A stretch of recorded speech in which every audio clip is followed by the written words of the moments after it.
You can just feel the excitement, can't you?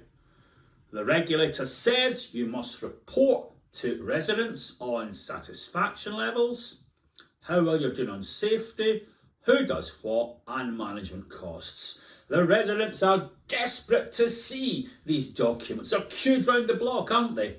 No, they're not. But it's your job to make sure these documents get read and build the culture of transparency we all want to see. I looked at lots of annual reports over the last week, 30 or so. Here's the tips I'd pass on. Number one, grab the reader with good photographs. Nice, relatable images. I've put some examples at the end of this video. They really draw the reader in. Catch the eye of the tenant. Second point, please use plain English. Every one of you has a computer that's got a readability checker. Use the flipping thing. Give residents a voice. Why don't they write the introduction? Why don't they say how well you're doing on improving services, handling complaints, managing repairs, etc., etc. It's their report, not just yours. When you submit the satisfaction and cost data, be very careful.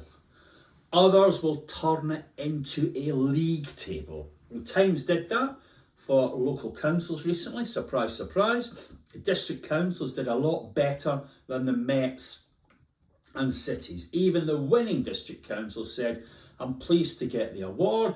We do some things well, but we don't really compare to some of these big, large councils. So make sure you've got all the context in on satisfaction and costs to help the reader and frustrate those that would publish unhelpful and ill-informed league tables.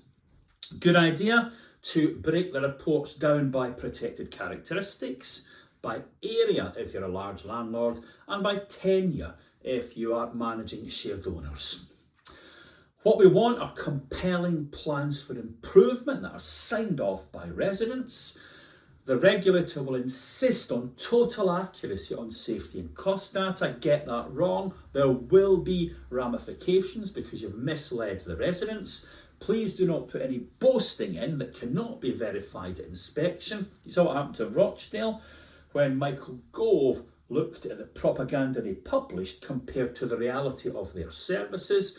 And at the end, or at the beginning, put in a call to action. I love the annual report for Worthing, where their chief executive was saying to the residents, pop in anytime you want to talk to me. That's excellent stuff. So these annual reports, these newsletters are your manifesto, they're your calling card. We're trying to catch the eye of the residents, politicians and decision makers. Let's put the effort in.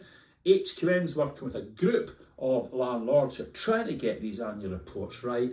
Pleased to work with more. As I say at the end of this broadcast, lots of examples of good photographs I saw in annual reports and one or two other little tips. So great to speak to you again. Hope to see you soon. And yeah, let's get down to these annual reports.